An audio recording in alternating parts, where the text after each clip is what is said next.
And hey there, hi there, ho there, and welcome back to another exciting edition of the Cardinal Couple Radio Hour podcast here on YouTube Live and coming to you You almost from said whenever radio you're call listening. sign. I almost did say the radio call sign. It's 11 a.m. here on April 4th, 2020. We are in week number 4 of No Sports. It's hard to believe that I recognized it was about 4 weeks ago or so that I was drafting a fantasy baseball team, and now it's just sitting in the app for no reason, doing nothing. We are. I promised a full house on the site this morning, and here we are, a player short, as Paulie is inexplicably missing from the team today. Um, Coming to you with Jeff McAdams, who you've already heard today, and Jared Anderson, who is off from the bank. So say hello.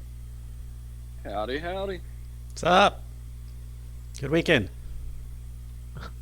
We've been racking our brains for the last half hour trying to figure out what exactly we were going to talk about today. Paulie was supposed to come in and save the day, Yes. tell us what we were going to talk about, but we're going to figure it out. We've got a few things. So we'll start off, as always, with the Twitter handles here.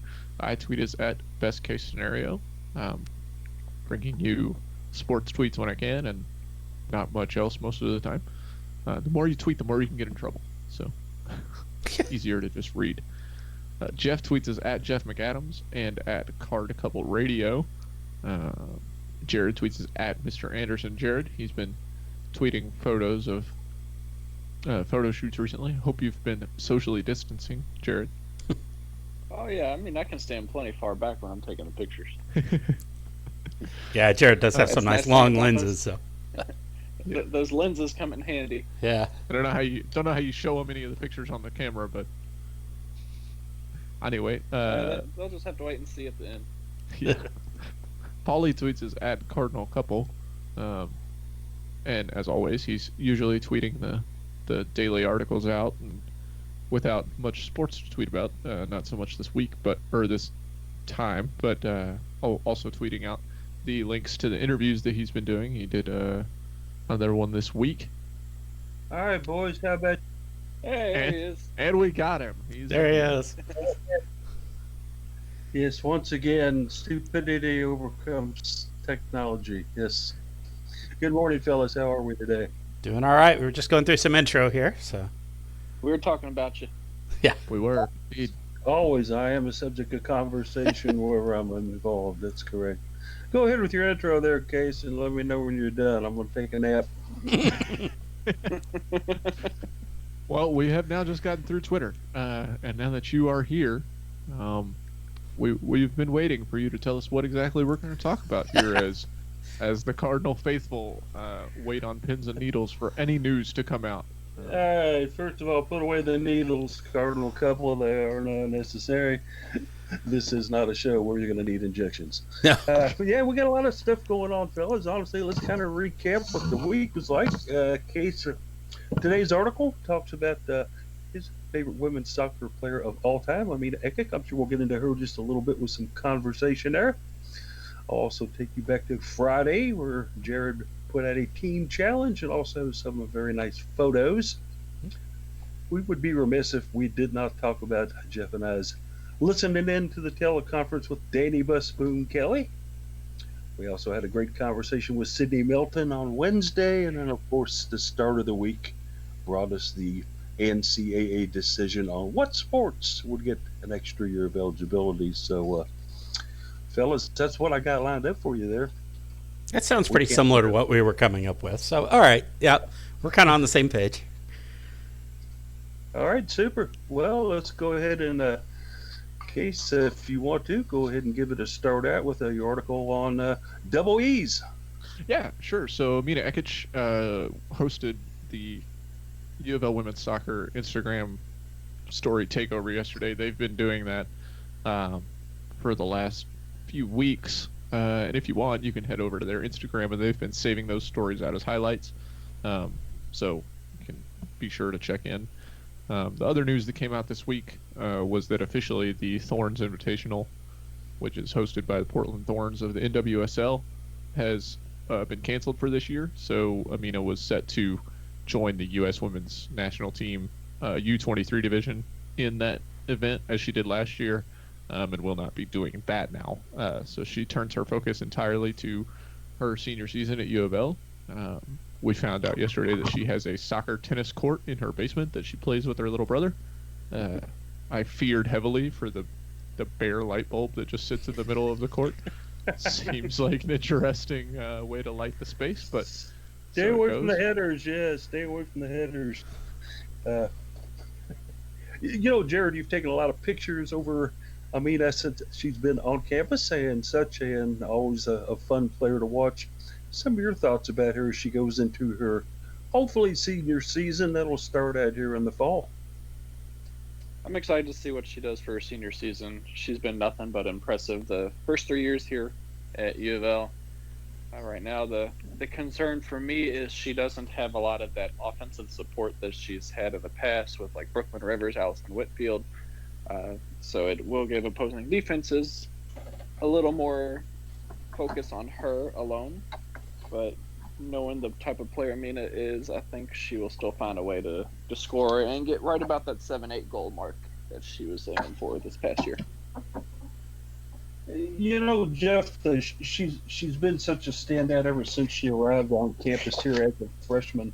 I just kind of got to wonder about what Jared brought up there. Who's going to run with her there? You've got some good players back, guys. Let's not, totally knock them all down. You've got Raven Alexander's back again, obviously a very good player. Neve Nelson graduated. She would have been one I would have picked to go with her. But the others, like Allison Woodfield's gone, but Delaney Snyder's back. A big scorer there for us. Absolutely. Jeff, your thoughts on it? Oh, man, you're asking me about the wrong sport. I follow soccer some, but it's not as in depth. But yeah, Delaney Snyder is going to be great. I'm. This is right, Jeff, this is a question for Case. Yeah, I'm excited to see the play. I'll say that. Go get a cup of hot cocoa and join us then a little bit later. Finishing my coffee, so.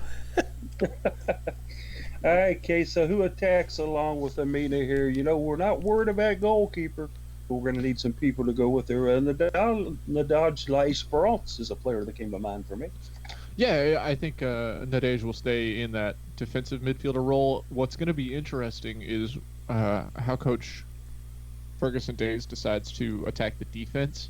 There are a number of holes to fill there, and she played around with having Maisie Whitsett at the back. If she doesn't move Whitsett back, then obviously she will be a large presence in the forward position, filling the role that Brooklyn Rivers had, as we saw a couple of years ago when she was in the race with Brooklyn Rivers for the team lead in goals. I think that she'll be back in that position. Obviously, Delaney Snyder is going to be very important. Cassie Amshoff and Corinne Dente, I think we'll see both of them get a little bit more run at the top. And then you may even see Amina step forward more with Jolene Ballard able to step in and fill that role if they need to, just to get more of Ekach's finishing ability at the front line. So we may see a completely different offensive set from what we've seen in the past. Obviously, with a lot of players graduating, there will be a lot of holes to fill, but it'll be interesting to see which players move around to different positions to help fill the gaps. One of the things that we were planning on doing this week, and it kind of got sidelined and derailed, was an interview with Karen Ferguson Days. I did want to get that done. I was told that there might be a teleconference with her.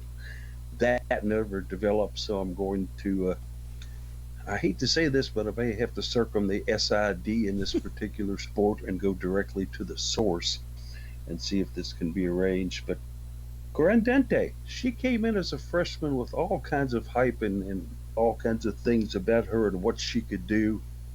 What was your thoughts on her, Case? I thought she played really well.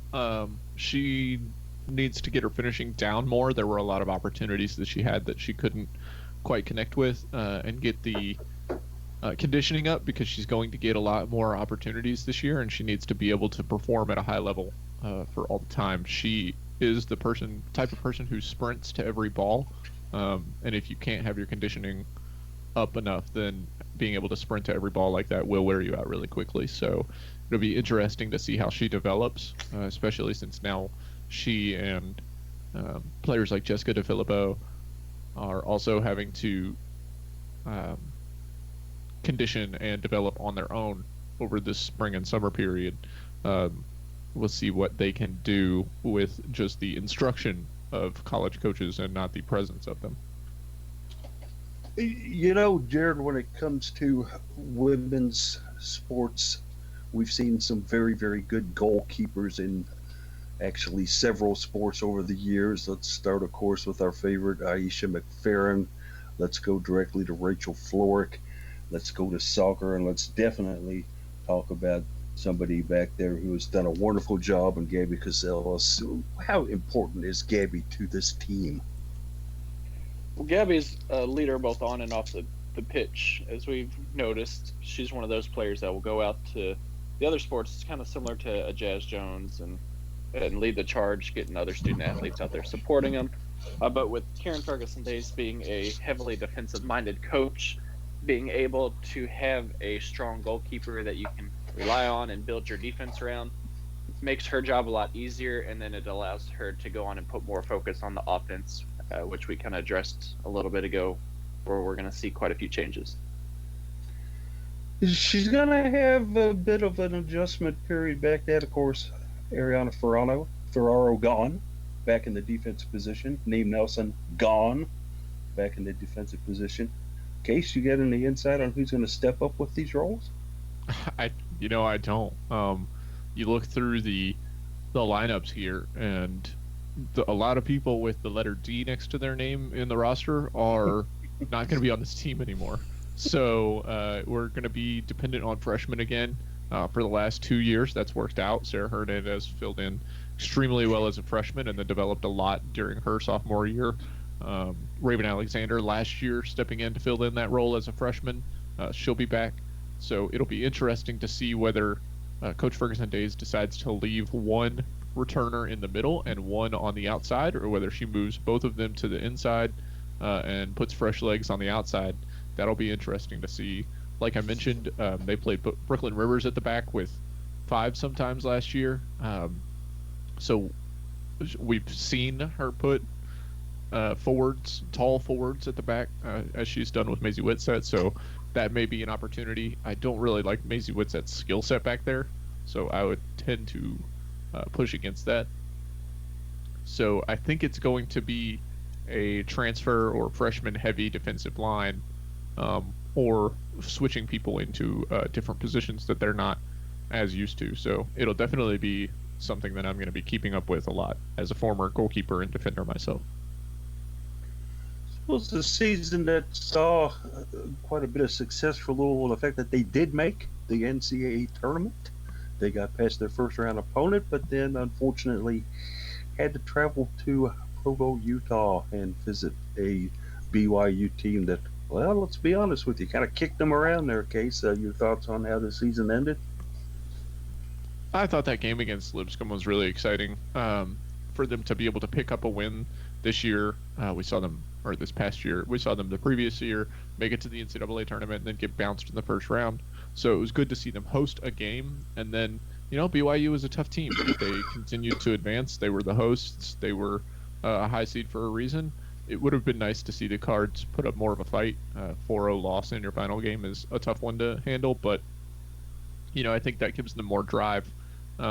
When she was asked about not playing in this Thorns Invitational, Amina Ekic said now she's focusing on her senior season, and that every player on the team has the ultimate goal to leave the team and the program better than when you arrived, and to make each year better than the last. So they're going to be looking at that second round exit and the drumming that they got in it, and they're going to be working to do better, potentially host multiple games in the NCAA tournament instead of just one, and see if they can improve on that 13-5-2 record.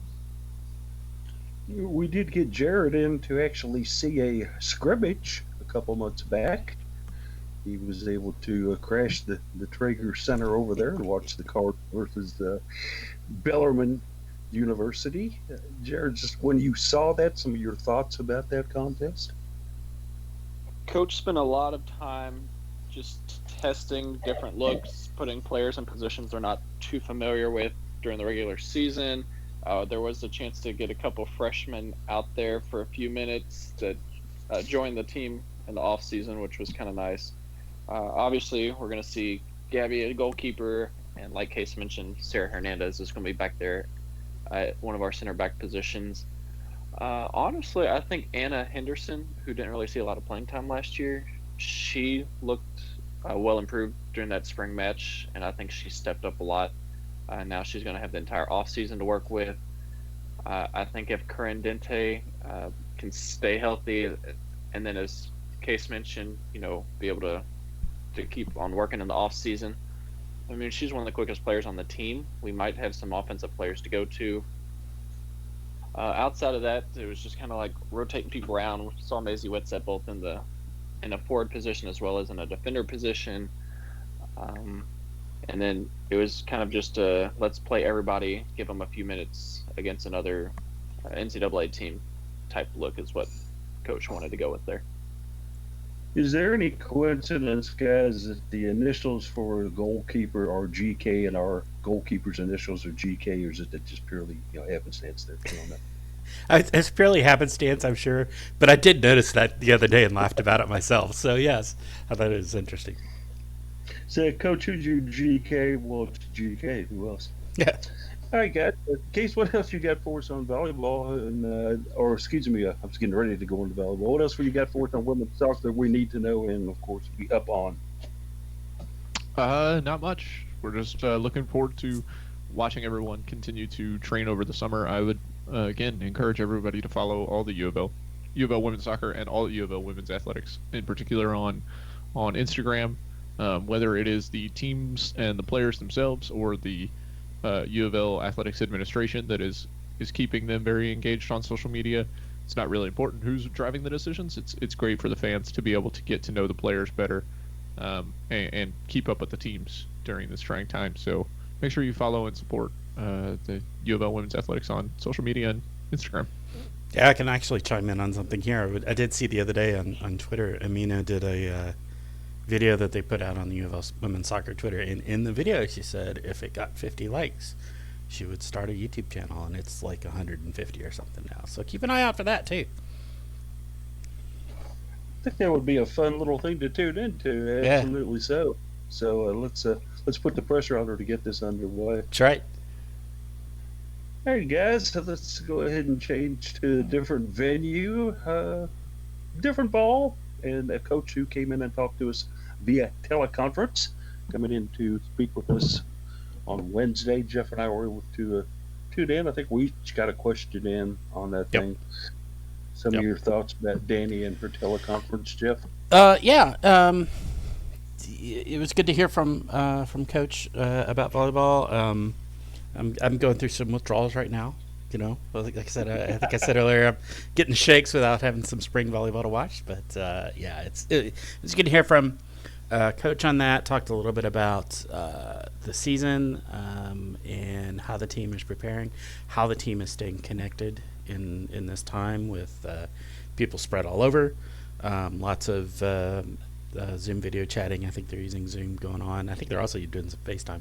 She actually talked about how, and I covered this in the article on Thursday, talked about how they've kind of broken up the team into groups, and each coaching staff member has a group that they're making sure that they check in with at least once a week. Although from what I've seen, they're actually kind of all talking more than that, just casually and in general. So that's kind of cool to see. Talked about a little bit about the team coming back, which is largely intact from what we had at the end of the season. We've talked about that and talked about. I asked about incoming transfer. Rachel DeMarcus is listed as a setter coming in. She's from Lexington, kind of coming back closer to home. It's good to see that. And the role that she'll play, she'll be competing for a spot. She's a little short for a setter, so we'll see how well she can do on it. So we'll see. Gosh, I don't even remember what else was talked about in there. So One thing here, Jeff, that really struck me is that there was only one major loss due to graduation on this team, albeit a good one, Right. in Melanie McHenry. But what that gave Danny is a chance to get this group together, knowing it was going to be virtually intact, and do some great work with them. How advantageous is that for them as they get ready? Yeah, so she talked about how they were in the amount of spring practice that they had, and they had started into the spring practice period um, some before kind of everything got shut down. That they were able to go in and pretty much off the bat start doing full team practices. Whereas a lot of teams in the spring, when you have a lot of people depart the team and maybe your roster size is down a little bit, you can't necessarily go in and do a full team practice because you just don't have the personnel available. But because this was an intact team, right? There were no, when they started spring practices, there were basically no changes from the fall playing time. The only changes you had there were Melanie McHenry was out, but she was out at the end of the season anyway because of her ACL. You lose Shannon Shields as a setter, right? But you get Rachel DeMarcus coming in as a setter, so it's kind of an even trade there. And like Akayla Ewell has decided that she doesn't want to play anymore, which is fine. Totally, and I wish her well. I understand that she is still enrolled at UofL as a student, so we'll probably still see her around in the fall, but has decided to kind of hang up the volleyball, the knee pads, if you will. Basically, that's an intact squad, and they were able to jump right in with full team practices, which is big to be able to do that in spring, because a lot of teams can't do that. What a huge advantage that is for sure. Jared, you have spent a lot of time at Cardinal Arena, not only harassing other student athletes, but taking some great pictures over there as well. Just talk about that aura in there. Talk about the way that the Cardinals respond to the fan base in there, and the Cardinal Arena as being a great place to be a home team. I think, although it's very prestigious to be able to play at the KFC Yum Center, I think Cardinal Arena suits the volleyball team better just in terms of the capacity and the noise. Because one of the things, with the music background, is I look at a lot of acoustics and how that plays an effect. You could get 1,000, 1,200 people out at a match out at the Yum Center, and you're not going to get much sound. But when you pack them tight into Cardinal Arena, which we saw several times this year, I mean, that place gets rocking. You've got the pep band there. You've got DJ K-Dog over there with the music going. And that provides a terrific home court advantage, which, as we've seen in all sports, having that home court, home field advantage can play a big factor. Plus, just having the comfort of playing at home. They practice at Cardinal Arena, so it's the same court they see every day. It's nothing different, so they're familiar with it.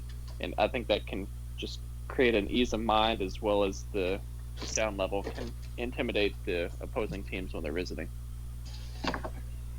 One of the beautiful things about, of course, Louisville volleyball is that we saw the emergence of some very, very good players come out this year, and obviously one of those was Michael Jones. She had shown a little bit of that as her freshman year. I think she really just blossomed into her own. Some of the others, Jeff, that you felt just came in the absence of Mel and really took over. I would call out, shout out for Amber Stivrins, who was in her freshman year, true freshman, and had contributed some in the first part of the year, but with Melanie being sidelined in the second half of the year, really kind of gave Amber that opening to really become a great outside hitter. So in the lineup, for the most part, for the second half of the season, you saw that left side L1 and L2 position being taken by filled by Ika Jones and Amber Stivrins.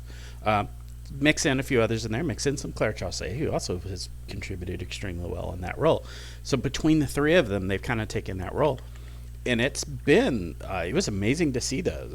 Claire, we knew was going to be, had power, both in the serve and on her swing. we didn't know so much about Amber before the season since she was coming in as a true freshman, and she may have been the most fun to watch blossom and open up into that role because it was so quick on coming in as a freshman. It was great to see. Um, I hope she works on her vertical leaping ability a little bit, maybe. Um, she's not the highest jumper. She's fairly tall, so but she does fine. But she has an amazing. She is absolutely maybe one of the best players I've ever seen at being able to create shots. Um, it's not necessarily high power. It's not necessarily high leaping, so you're hitting over blocks. But she finds holes, she finds seams, and she can put the ball through it. And it's as a volleyball aficionado, and I'm not like super expert at it, but like I know it fairly well, and I see that, and I'm like, I don't know how she made that shot. It's amazing on a number of cases. So that's Amber was probably the one that I saw that I went, wow, she's amazing. I'm glad to see she's coming back. This team had a storybook fairy tale ending, Yeah. as they were, considered, I think, by many, maybe the second best team in the ACC behind Pittsburgh. But who was still playing after Pittsburgh got eliminated? It was the University of Louisville. Let's just kind of take this one around the table. We'll start with you, Jeff. How delightful and how surprised were you by the way the Cards ended this season? Oh, it was amazing. I did not travel to Texas. I wasn't able to because of some work commitments. I considered it. I considered extending because I was actually in Texas. I was in Dallas from work commitments, and I actually considered extending my stay and trying to get down to Austin for the games down there, and I just couldn't make it work. But I really, we're going in there when we're playing Texas on their home floor in the Sweet 16. Can't be honest with you, I really didn't expect us to win it. I was like, this is going to be a loss, but I would love to go support them. And then, was able to watch it and see it, and wow, I was amazed. But then to come off this super high quality win, and then to have to face Minnesota right after that, who's a very good team, very, very good team. Not quite to the level of Texas, I think. I'm sure Minnesota was thrilled to see us knock off Texas, kind of opened their path. But that was an amazing weekend to see, and a lot of fun. And man, I wish I could have been there. I was glad I went to Bowling Green for the opening two rounds, but that was amazing. Jared, your thoughts on some of this? You followed them very, very closely, and then as we watch this unfold on internet and on television, just how proud were you of this team? My gosh. It's hard not to be proud of them just with all their accomplishments, especially making the Elite Eight for the first time in program history. But when you look back at how the first half of the season went, and we're thinking, oh gosh, what's going on here? And then the whole second half, it's just like something clicked with the team, and they really turned it around and got things going. So, I mean, you've got to be proud of them and all their accomplishments. And as we've talked about, there's not really a lot of losses from last year's team, so the expectations are going to be high, and I feel like they're going to prove things well and make us proud again this upcoming season. In case I'm going to fire this at you, it's not exactly totally about volleyball, but when you have that key, that standout player that all of a sudden goes down for the rest of the season, you've team sports, talk about the team mentality after that. It's either, hey, we either come back or we don't. Well, how did they do that? How did they handle that? Yeah, I think we saw with this team in particular, with Melanie McHenry going down, how the team really rallied around that. They wanted to make sure that they could give her the best opportunity to feel success with the team as they could. Even without her, it started in the very first match that she went down, recovering to come back and win against Notre Dame in that match. And then throughout the rest of the season, just working for her, calling her Coach Mel, keeping her involved with the team, her traveling as much as she could, and being a part of all of that was really important. I think a really obvious U of L parallel to draw is the 2013 men's basketball team, with Kevin Ware going down in the NCAA tournament, and how everything that you heard was about the team coming together as a family, and continuing to push for that player and succeed for that player and give their all, because that player did everything they could and put their body on the line and did all that they could for the team. So it's your responsibility to do all that you can for that player. And I think that's what this volleyball team did. The old adage that we've been hearing all lately, we're all in this together, certainly spoke volumes about how that team came back. Jeff, we listened to Danny the other day, and the question was posed, what's the biggest thing the team needs to work on? And she said defense. Kind of go into a little more detail on what this defense needs to do to get better. Yeah, I throughout the season I was a little surprised at that our defensive level wasn't there, wasn't where I expected it to be. We've got several really good defensive players on the squad, and so I was a little surprised at how much the squad struggled with it. Alexis Hamilton was coming back off a year with an ACL, so she wasn't. I still don't think she was quite at 100% throughout the season, but she was very close. But yeah, it was something that definitely the team was not quite clicking on. I think the talent was there, and we'll have all of them back. We'll be able to put that same defensive squad on the floor, with another year's experience and another year's practice, and I think there's a lot of real great potential there. Coach was talking about how the defense has built some swagger up. Is the terminology that she used for it.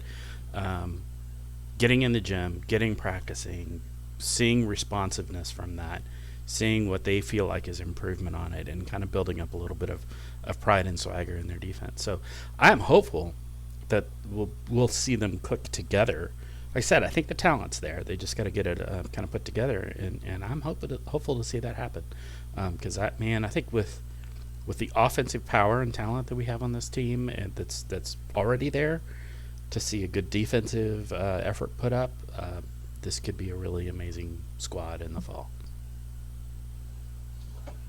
Got to agree with those sentiments 100%, and we'll kind of roll out of our volleyball discussion with this question for you all, and then any other comments by Jeff. But there's a lot of stuff available at GoCards.com, at YouTube, at other places.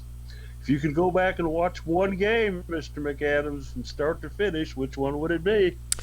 I'm going to go with an interesting, maybe an unexpected response on this. And the volleyball has been doing a kind of a virtual tournament with Twitter polls of best matches and plays, and I've been in the minority on a lot of these because of this question. I think largely, my choice would be the Cincinnati match. Right?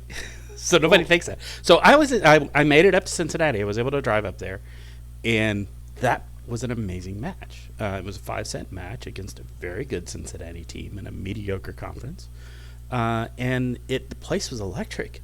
They were playing against Jordan Thompson, right? I think was her name. She's an Olympian, right? She played in the Olympic squad last Olympics. I mean, this is a very, very good team with a very, very good player on it, and we were able to hold our own with them. Like, she had a really good game. So she kind of torched us, but the rest of the team didn't, and we were able to take advantage of that. So that was, I think, the most exciting game of the season, in my opinion. If I saw several volleyball games this year, and if I've ever saw one game where somebody threw the meat on the grill and watched it sizzle when they were playing us, it was Jordan Thompson. She was unbelievable. Yeah. Unbelievable. Yeah. All right, Jared, you've taken some photos. As we mentioned, you've been to a lot of volleyball contests over this past season. If you could watch one over again from wire to wire, which one would it be, sir? Probably have to be Notre Dame. So whenever we play Notre Dame, it typically is pretty close. Most of the time lately, it's been five setters. We did have that, kind of just blew them away the one time this year, but it doesn't seem like anybody ever has a true full advantage when the two teams play. It's always pretty like head to head, neck and neck there. So to me, the intensity level goes up quite a bit, and it's just a lot more exciting. So going back to that Notre Dame game, I'd probably like to rewatch again. I think that if I was going to have to pick one of the ones I watched, I was so impressed with the way that Louisville played against WKU because they were a very, very good team. They didn't take too many losses throughout the year. I think a lot of people were thinking this might be the end of the road for the Cards, but guess what? They won that game to advance, and I was really, really proud of their effort there. Case, I know you didn't watch a lot of volleyball. Have you got one in there that kind of rings a bell for you? Well, I was going to say that Notre Dame match that Melanie went down at Notre Dame 5-setter, but because Jared took that one, I will say the Texas match. I thought it was really exciting. It was a tough match in a very hostile environment. The fans there did not want to see their team go down. They take volleyball very seriously down there. You could tell from the environment, and it was just really exciting to see the team band together and get a huge win over a big program like that. Yeah, it was kind of interesting to see that Longhorn faithful kind of slink out of there after the Cards pulled that big win over them. Sure. What else we got on volleyball, Jeff, before we move along here? I'll just say your choice of WKU was a really good one because you're talking about the second one in the second round in the tournament. And I'll just remind that when we were going into that match, with the exception of the match that they played against us at L&N Federal Credit Union on campus that we hosted right at the beginning of the season, with the exception of that one match, Western Kentucky came into that game undefeated. Yeah. We were not expected to win that, and that was an amazing game. So I there's so many good games this year, good matches this year. I think Cincinnati. I think the Western game, the Notre Dame game is interesting because like Notre Dame's been down for a few years and they're coming back strong. But that was a lot of fun of a game to watch. So yeah, and then Texas obviously such a big win for the squad. I think we all made good picks. There's a lot of fun games to watch. That could be the Final Four right there. Yeah. We just named it there, guys. All right, moving on over to another part of campus where early in the week there seemed to be controversy and some things going on with one Dana Evans, a junior at the University of Louisville. There were questions concerning whether she would be back for her senior year. And then she won a very, very nice award being selected to the All-American team, one of 10 players to do that. Case, your thoughts on the, let's call it the Dana debacle here, huh? I think we talked about it a lot last week. We didn't really expect there was any chance she was going to go. I think it's funny that it was released, the official announcement on April Fool's Day. To the point where she had to follow up a tweet with telling people this was not an April Fool's joke, that she is returning to UofL for her senior season. I think we talked at length about how players don't really go to the WNBA early, so I didn't really expect she would leave. It is exciting to find out for sure that she's going to come back, and we can kind of put all this behind us, and I'm sure Coach Walls is happy to put it behind him and move on with the rest of their off-season training program in the weird situation they're in. Dana Evans, Jeff, one of 10 players named to the coach's All-American team. Certainly another great honor in that bookcase full of honors she's gathered in her time here. Some thoughts on that? Yeah, one of the Final Four candidates for the Wade Trophy this year. Lost out to Sabrina Ionescu to the surprise of absolutely no one. Such an amazing player. And we'll get another year of her. It's going to be so much fun.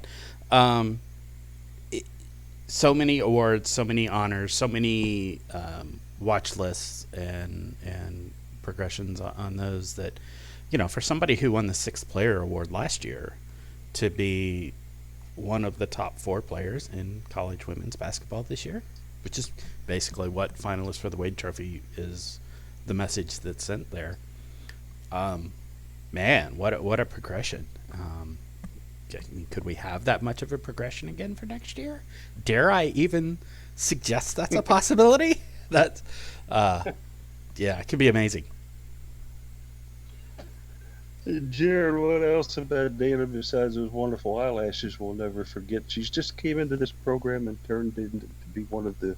I'm going to put her in the top 5 all time here at Louisville going into her senior season. Am I wrong in making that assumption? Oh, I have to say I'd put her at number 5 as well. Kind of behind the obvious first 4, but I mean she can make a statement with her senior year, especially now that everything's just dead right now. If she wants, all she could do is just focus on her game in a gym somewhere in the off season. But no, I mean Dana's fun to watch. She brings a lot of speed and energy. I know we talked about like how Jazz Jones was the fun player to watch on the court, but when you really break it down and watch Dana play, her defense is incredible. And then when she's got the ball on offense, the way she'll just fly by the whole opposing 5 players on the court. I mean, you don't see that a lot in college basketball in terms of just like the speed, the quickness, the agility. So I just enjoy watching her from that aspect. Take a look at the situation she may potentially possibly be in when you consider that she played point guard for the majority of the season here at Case, and now there are, in addition to Mike Robinson, who we all knew was a pretty decent point guard, now you've got Haley Van Lith coming in on campus, and a very, very good transfer coming in that plays point guard extremely well, and Alana Smith. If you're Jeff Walls, what do you do here? Gosh. I think you look at it and you be excited.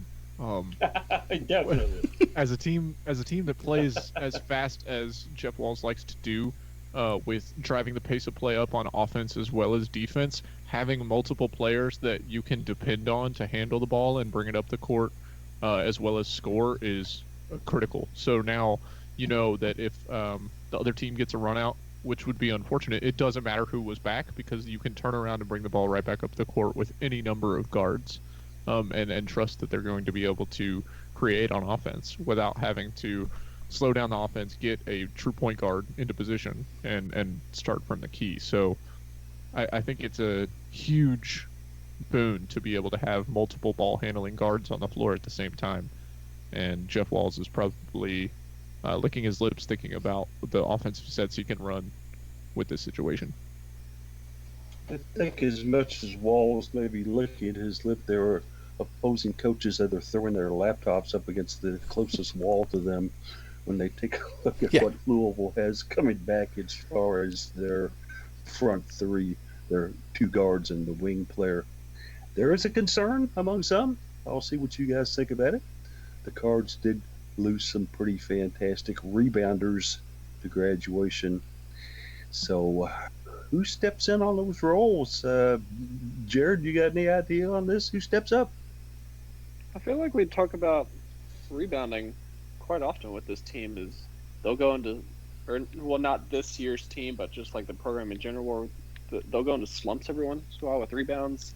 You know, in the Final Four year that had Maisha Hines-Allen and Asia Durr, we kind of talked about like how rebounding didn't seem to be a strong suit, and then at times this past season we talked about rebounding. So I'm not really concerned about rebounding as much as everybody else is because we always find a way, and Jeff Walls does an excellent job in practice focusing on that and adapting.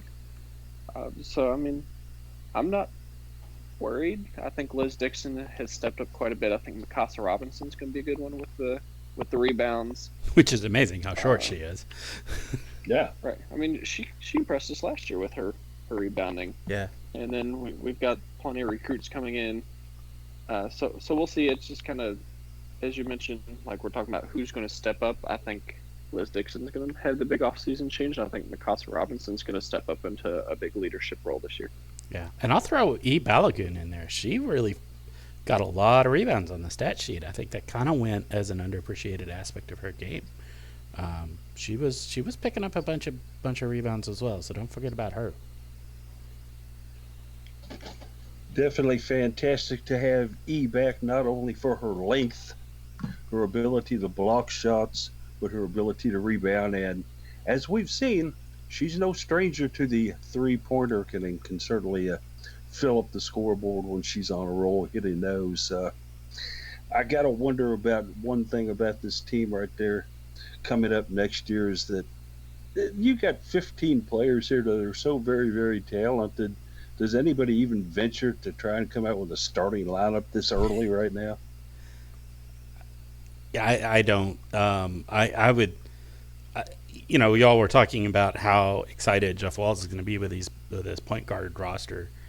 I will say that's not all sunshine and rainbows. There is concern about how do you pick? There's only 5 spots on the floor. You can only put 5 players out there, and Walls has been known to only put 4 on occasion. But it's you've got to think about is how much of an aspect of there is to kind of keeping some of these players happy with giving them some playing time, and only so many minutes in a game to play. So it's going to be interesting. I there's no way I could pick a starting lineup right now. I have no idea. I'll put Dana in my starting 5. Well, but outside of that, I can't really say anything. I think that's a pretty safe move there, Jared. I mean, how soon do you start seeing someone like Norika Kano showing up in that starting lineup? She was close this year for a while before she started having some injury issues, some knee issues. So I don't know. Yeah, there's a lot of pennies to be counted here in this pile of change. You take a look at she was coming on before the injury. Sagan Robbins was seeing some very key minutes before she got hurt and went out. Right. Then you've got Casa, the fantastic season Casa Robinson had. You take the Georgia Tech transfers, Liz and Elizabeth. They were coming on at the end of the year. I mean, it's just like the never-ending story, the song that does not end. You can keep mentioning players here, guys. Casey, some of your thoughts on this. We've talked about it a little bit. Let's give Dana a starting role, shall we? I think that seems to be maybe the good thing to do here. Anybody else you see that might have a shot at that you think has got a better chance? Locked in? Yeah. Well, I was going to say, if you're guaranteeing a spot to Dana Evans, then I think you can close your eyes and pick 4 players on the roster every day, every single game. You just Dana's in, and then 4 other players, and that's your starting lineup. You'll be okay. Throw it at a dartboard, man. Just pick what you got. Yeah. Exactly. Go ahead. I was going to say Balagoon, I think, has a really good shot at being a lock for the starting lineup, as in a position where she may not have put up the stats that everyone was hoping for as much, but I think with Dana Evans, especially if she moves off the 1 spot and goes to a 2, and she can help create and score, and you've got another creator on the floor, I think Balagoon's value is going to go up when she is on the floor a lot, without Jazz Jones being the primary scorer and stuff like that. Yeah, and I think Casa Robbins is a bit of a little bit of a question mark. I think she could get there and earn herself a starting spot. I think the big question for her is how much is she going to be able to get into a gym and just put up shots, right? Her game is 90% complete if she could just make some baskets. We've laughed about this and talked about it before, but if she can do that, I think she's got a starting spot. We certainly hope that in her hometown of Ashland, Kentucky, she's found a vacant park or a backyard or a driveway or something, and does nothing from 8 a.m. until 8 p.m. shooting and drinking water to stay hydrated, man. Because that's let's remember these people are still doing, they are still being students too, so they do have some classwork to do. Okay, let's give her a half an hour to fill out her computer classes, and no, that's true. You're very correct there. The ACC tournament was a bit of a surprise. It was actually the last time we got to see the Cardinals in action. They fell to, hate to bring this back up, but they fell to a Florida State team that figured them out. Do you think that Florida State's going to come back with that same vengeance again in the ACC season? North Carolina State had a very good year, guys. UNC improved. I think there's a lot of schools that are stepping up here. Let's just kind of take it around the table. We, Jared, who's going to continue to fight the cards for the top of the conference next year? Florida State always matches up with UofL well. I think Seminole Sioux has figured out Jeff Walls and the way he runs things well. And it's always been tough because Florida State on the women's side kind of reminds me of Virginia on the men's side, the way they play the game. But I don't see us. Except they score about losing. twice as much. Yeah, I just don't see us losing to Florida State a third straight time. I think our current team is going to want the revenge off that. NC State, we always talk about how we feel like we're going to have trouble against NC State, but then we always face them and we play well, which is I always thought was kind of odd. So it's hard to see who's going to be there. I can't imagine that Notre Dame is going to have a second straight completely horrible season. Yeah. So you don't. We can only hope. Yeah. Right. You don't want to exclude them. I know it was nice seeing them have that very down year this year, and then of all years for them to obviously not going to make the NCAA tournament, not to have one. So if you conspiracy theorists out there want to look at some stuff, but no, I think Notre Dame could actually bounce back and be a team that's going to give us a run for our money. And Case, what I was hoping he would bring up here is the fact that his betrothed Katie is leaving Florida State for Louisville and taking their prowess with them. Okay, you didn't even touch on that. Yeah. Nah. Oh, she's going to be wearing some UofL stuff during those games next year. Yeah. Yeah. We'll see. Will words turn into actions? Let's see on that. I'm glad I'm Football, recording I can't this, so. Yeah, football I can't promise anything, but these other sports, I think I might be able to make it work. Case, the team that really impressed me with their first-year coach, Courtney Banghart, was North Carolina. Certainly they did not have a real bad season. They played pretty decent. They've got a lot of good players back. Yet, if you're going to take a look at these 15 teams, and just throw us a dark horse candidate next year, out of just what you see in some of your impressions. Ooh, a dark horse from the ACC for next year? Yeah. Can Notre Dame be a dark horse since they were so bad this year? I think that's within the realm. Sure. I think I think expecting Notre Dame to be bad 2 years in a row is not a good gambler's proposition, right? So I would say that they have all of the tools that they need to get back to where they were. Obviously, it was a shock for Muffet McGraw to lose 6 players. So she had to know it was coming, but when you lose your starting 5 and your 6th player off the bench, that hurts, right? So she's had a year to sort it out. Notre Dame played some good games this year. They won some games that maybe people didn't expect, and they lost some real shockers, I think. So to think that they'll be so bad again next year would be foolish, and I would say that they make a rebound. Maybe they're not competing with U of L, NC State, and Florida State for the top of the league again, but best of the rest, I think, is very clearly within their grasp and giving trouble to some of those top teams. Case takes the Irish here. Jeff, you got a thought on this? Yeah, I think in the ACC, Florida State's always going to be a threat. Sue Simmerall is too good of a coach not to be. I think Notre Dame will be resurgent. I don't know if they'll recover by next year completely. That may be a 2-year process to kind of recover from that big of a loss. And then I always feel like the ACC is roll the dice to pick a team from Virginia and then roll the dice again to pick a team from North Carolina that's going to be good. Which one among those is kind of up in the air, but there's always one from each of those states that's really good. So I think we can discount Pitt. You hedged your bet well with 6 different teams here, okay? Yeah, I know, right? Well, I mean, but, I think we can discount Pitt, there's some of these teams that, Boston College had a good year, but they're still not at the top echelon. So, I think there's a few that you can kind of shuffle to the side and say they may be good teams, but not great. But yeah, Florida State, and then Notre Dame. I think you've got to keep an eye on them. So yeah, that's where I'll go with it. That's as clear as mud for us. I know, Sarah. right? Thank you for clearing that up for us. Yeah. All right. Earlier this week, we prefaced it for you on Monday, talking about the NCAA having a big decision to make concerning sports eligibility for a couple of seasons. We found out that answer on Tuesday. Jared, what did we learn? So all of our spring sport people get that extra year of eligibility. So we are thankful for many of our spring sports student athletes to have that opportunity to come back.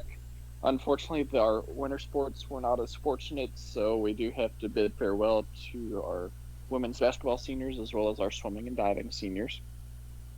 It definitely sucks if you're in that realm of being a winter sport, because technically your season's not over and you just got to the biggest point of the season as is with the NCAA tournament. Or with swimming and diving, they had the NCAA championships scheduled just a couple weeks away when everything got canceled. But for our other sports, such as softball, who had a rough start to the year, now they've got a whole extra year to figure things out and bounce back. Or lacrosse, who each year has shown improvement under Scott Teeter, will now have the chance to bring everybody back if they want to do so. And you're looking at, they played roughly a third of their season already, so I mean, they got a good portion of playing together in this year, as well as facing a lot of opponents that they're going to see again next year.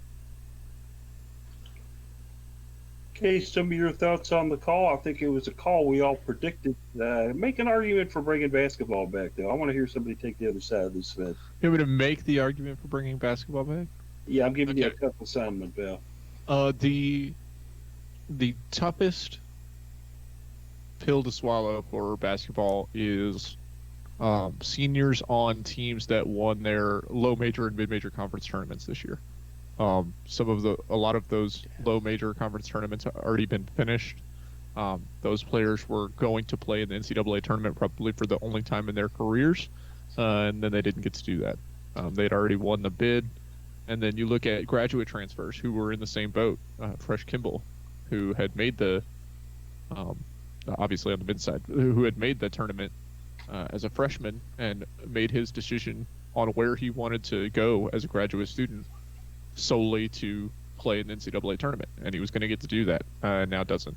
So I think that is the one. Players who are playing who didn't get the opportunity to play their conference tournaments in their home state. I think you can say obviously that the season was all the way over. That was going to be it. But to have not even entertained the possibility of rescheduling the NCAA tournament in some capacity, I know it would have been tough. The logistics would have been insane. But to have just canned that completely makes it tough to swallow for a lot of players. I can't disagree with one thing you said there. It's a shame that we can't have a Cinderella story this year, but then we have to deal with what's here and what's actually has happened. One last thing we'll kind of talk about a little bit. I did get the chance to catch up with a former softball great. She was number 9. She was the hot corner specialist there. There's always the adage, if Sid gets on base, she's going to go. And we're not talking about that in any bad form. She could definitely steal bases. Sydney Melton, and had a great conversation with her. Guys, we'll start with you, Jeff. Some of the things that you remember about Sid. Sid was great. She was always fun to talk to and interact with on social media. Sid was the last player active at UofL from the all Sid team that I named so many years ago. So that was kind of fun. I mentioned that in the interview. Yeah. So that was a lot of fun. No, her speed on the base paths is what I will certainly remember about her a lot. It was always fun with her, particularly in her senior season, with her, and then followed right up by Celine Funky in the lineup. That you get those two on the base. I mean, you'd see double steals. It's just all kinds of crazy stuff going on with those two with so much speed on the base path. It was so much fun to watch. So yeah, that's what I'll always remember about that. And just from what I can tell, I don't know her well. I know Jared, you've had a closer friendship with her. Um, she's just a great person from everything I can tell. So, she's going into a field in the nursing and that where she's going to be helping people because that's just the type of person she is. So, props to her. Great shout out. She's a wonderful person. I'm excited. Jared, you've got Sydney Melton and you've got Slim Funky in the same house in the same neighborhood. How bad have the property values gone down, first of all, and how quiet is it over there? I can't think it'd be very quiet. Let's talk about Sydney a little bit, Jared. Sydney was actually my first year going to softball games. She was the last person remaining from that season because you're looking at that would have been Nicole Pufal, Jordan McNary's freshman year, which Melton was in that same boat as a freshman with them at the time. Then she had that ACL injury early on in her junior year, and I thought she was able to redshirt, come back for a couple more years. So it's been fun cheering her on. And I want to go back to a few months ago when the softball season was still going on, and we talked about when Funky was in a little bit of a slump, and we thought that maybe she's just trying to do too much. And last year she had Melton to bounce off, and the two kind of fed off each other.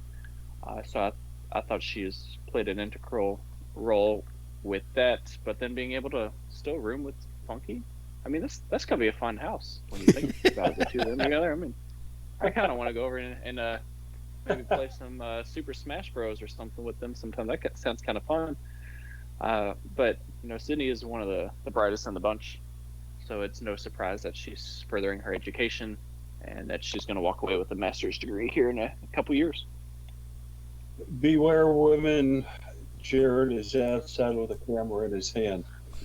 Be safe. Be careful. Sheesh. Okay, so looks like we're getting up on it here. We're a little past noon. Obviously, no time constraints on us as in our previous endeavors there were, but just some things that you're going to be kind of keeping an eye on, and maybe some final thoughts for us as we progress through this, where we're all in this together situation. Yeah, I think what has been interesting to follow along with as more players and more teams at all levels in all sports have gotten their hands around the social distancing and the quarantine restrictions and how they can still utilize and train to that advantage. Being able to follow along with the evolution of how people are handling it in terms of keeping themselves in shape and the way that they're attacking this is definitely very interesting. That's what I'm watching, trying to keep up with on social media, is the way that players in particular, and as well as the teams, are keeping this going and making sure that as many teams or as many players as they can are going to be able to hit the ground running in the event that we've got fall sports to look forward to. For you, just quickly, what's the toughest part about social distancing for you? For me, yeah, it's not so bad. A bit of a person that likes to stay in a lot of the times anyway, and a lot of my friends have moved out of the state, so we generally coordinate on the internet anyway. So it's been nice to still be able to chat with them. Just being able to get out when you really want to is tough. It seems like the only way to get out is, if you want to go pick up fast food or just go for a drive, which is a waste of fuel. So it's tough to not be able to just go wherever you want for any reason, but it's fine. We're making it one day at a time. That is the key of the crux of the matter right there, one day at a time for sure. Jared, talk about your expectations down the road. You're dealing with social distancing, although I think you've been out taking some photos and such. Just kind of give us some final thoughts on this whole attitude.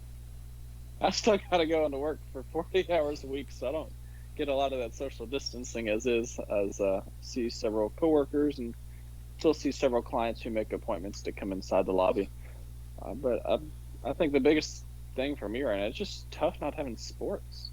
That's kind of the whole pride and joy of my photography, is just going out and taking pictures at UofL games. So that's been difficult for me. So I'm hoping that we can get through this. So when we do get to fall sports season, and there are plenty of fall sports that happen at U of L, that we'll just be back in the norm of things, and the excitement will be just that much greater because of the gap in how long we've had with sports. And I guess, Jared, out of the four of us, you are the one that's actually the one that's closest to the action out there, still working 40 days a week. How do 40 things days like a week? going for 40 days a week? It can seem like that sometimes. Yeah. Can excuse me, I'm working on about 2 hours sleep. So, welcome very much to Virginia Tech Conversations. Let's go. How about that, Kenny Brooks? Jared, does it scare you to have people in the bank? Does it scare you to go to the grocery store right now? Some of your thoughts on that? I think the part for me that's most concerning is just all the money I touch every day, because money is one of the dirtiest things in the world, and it's not something you think about. It's not like your clothes that you can throw in the laundry. It's not like yourself where you can hop in the shower, take a bath. Money is just, it's there, and when you're not touching it, it's probably sitting in a wallet or sitting in some type of envelope somewhere. So it doesn't get cleaned, and then it gets passed from a lot of people. So in my 3 years at the bank, who knows what I've come in contact with there, and who knows how much my immune system may have actually built up over that. But we have been in great shape with hand sanitizer over there. We've still had plenty of soap, so we can always go to the bathroom, use soap and water to wash our hands. First thing I do every day when I get home from the bank is hop in the shower, because I don't know what I picked up, and then I throw on a fresh pair of clothes. One of the tough things is, though, I don't really get to go out and see my family a lot, especially like my grandparents that I typically see quite often, because they're in that high risk category. So obviously I don't want to pass anything on to them that I may have picked up. So it's still a little tough, and it's kind of scary to think about. Jeff, you're never at a loss for any words, whether they be intelligent or not. Yeah. Let's go ahead and That's get right. some final thoughts and some ideas out of you, pal. Yeah, so I mean, I've been remote work for a couple of years, so this isn't a huge change for me. But I went 2 days this week where I did not even walk outside the door of my house. I didn't even get out into the front yard, so that's not something I normally do. I usually am getting out and about a little bit. So even for someone like me, where I've been a remote worker for almost 2 years, it's still an adjustment.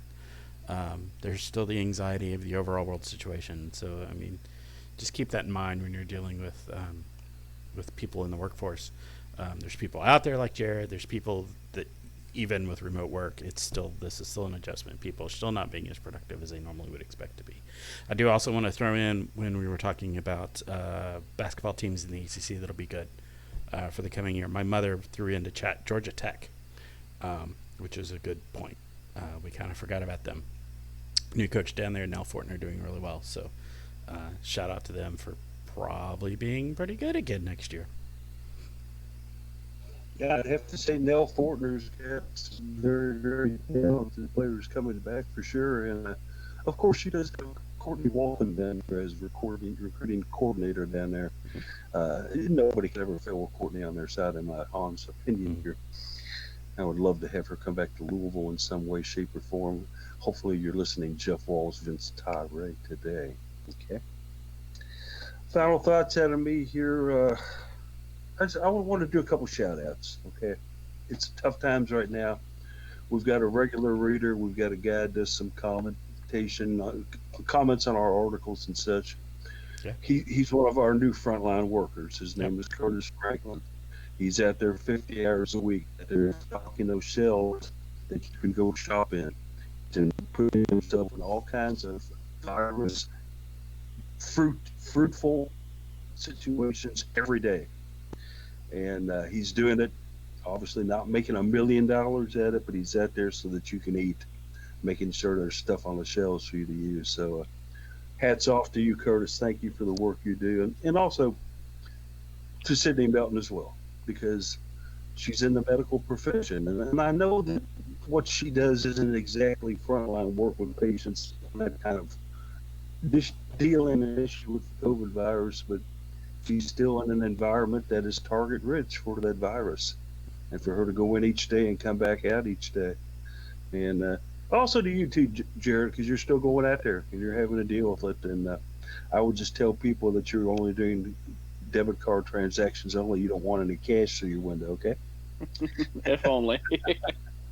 All right, guys. If anybody's gotten anything else, go ahead and throw it on out there now. Well, I think we're pretty good. All set from my Alrighty end. We're fine to go here. Everybody stay safe, stay careful. Remember, we're all in this together, and don't cough on your neighbor, okay?